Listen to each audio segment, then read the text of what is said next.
welcome to Mohana's kitchen. இன்னைக்கு நாம பார்க்க போற ரெசிபி ஃப்ரூட் கஸ்டர்ட். நார்மலா வீட்ல ஏதாவது ஃபங்க்ஷன் நடந்தாலும் இல்ல வீட்டுக்கு யாராவது கெஸ்ட் வராங்க அப்படினாலோ அந்த மாதிரி நேரத்துல இந்த ஃப்ரூட் கஸ்டர்ட் செஞ்சு கொடுக்கும்போது ரொம்பவே சூப்பரா இருக்கும். அது மட்டும் இல்லாம ஒரு 4 hours முன்னாடியே நம்ம செஞ்சு ஃப்ரிட்ஜ்ல வச்சுட்டு சில்லுன்னு பரிமாறலாம். இது ஒரு ஹெல்த்தியான ஸ்வீட் ரெசிபி.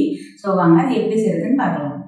ஒரு பேன்ல 1 லிட்டர் தண்ணி சேர்க்காத திக்கான பால் எடுத்திருக்கேன். பால் கொஞ்சம் சூடாக ஆரம்பிச்சதும் அடிக்கடி கலந்துட்டே இருங்க, இல்லைன்னா அடிப்பிடிக்கும். நம்ம தண்ணி சேர்க்கல.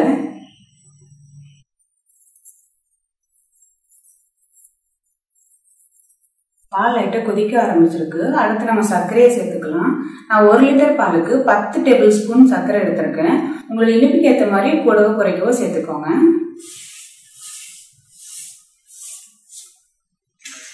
நாம இதுல ஃப்ரூட்ஸ் எல்லாம் சேர்க்கறதுனால இந்த 10 டேபிள் ஸ்பூன் சர்க்கரை கரெக்டா இருக்கும். அடுத்து நம்ம கஸ்டர்ட் பவுடர் சேர்க்கணும். கஸ்டர்ட் பவுடரை அப்படியே சேர்க்கக்கூடாது பால்ல. நம்ம சூடான பால் அப்படியே சேர்த்தோம்னா அது கட்டி ஆயிடும். அதனால காய்ச்சாத இதுவும் தண்ணி சேர்க்காத திக்கான பால் இது ரெண்டுத்தையும் சேர்த்து நம்ம கட்டி இல்லாம கலந்துட்டு அதுக்கப்புறமா பால்ல சேர்க்கணும்.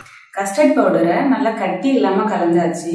இது கொஞ்சம் கொஞ்சமா சேர்த்து கலந்துக்கலாம்.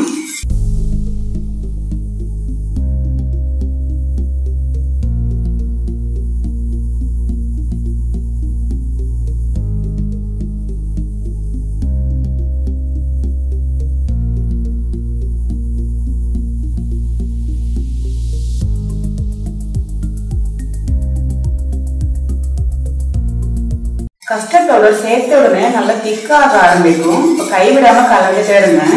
அடுத்து சிம்ல இருக்கட்டும்.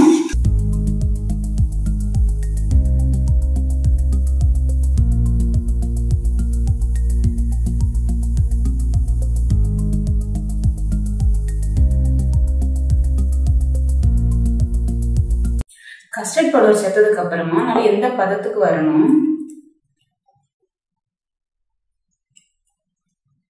இப்ப நம்ம ஸ்டவ் ஆஃப் பண்ணிடலாம்.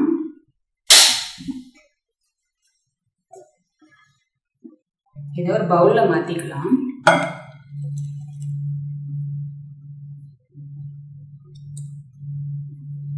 இது நல்லா ஆறுனதுக்கு அப்புறமா இதுல ஃப்ரூட்ஸ் சேர்க்கலாம். இப்போ பாருங்க கஸ்டர்ட் நல்லா ஆறிடுச்சு. இதுல நம்ம இப்போ ஃப்ரூட்ஸ் சேர்த்துக்கலாம். நான் இன்னைக்கு 5 வகையான ஃப்ரூட்ஸ் சேர்க்க போறேன். 1 cup apple, 1 cup mango, 1 cup red grapes, 1 cup green grapes, 1/2 cup pomegranate. நம்ம எந்த ஃப்ரூட்ஸ் தான் சேர்க்கணும்னு கிடையாது. நமக்கு எந்த ஃப்ரூட்ஸ் எல்லாம் விருப்பமோ அதெல்லாமே சேர்த்துக்கலாம். இது எல்லாத்தையும் சேர்த்து நல்லா மிக்ஸ் பண்ணிக்கலாம்.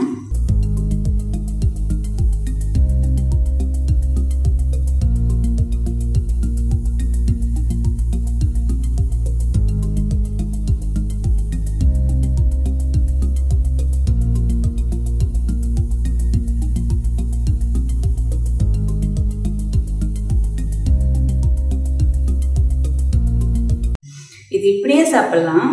இல்லைன்னா ஒரு 2 ல இருந்து 4 மணி நேரம் ஃப்ரிட்ஜ்ல வச்சுட்டு அதுக்கப்புறமா சர்வ் பண்ணீங்கன்னா சில்லுன்னு சூப்பரா இருக்கும் சாப்பிடுறது.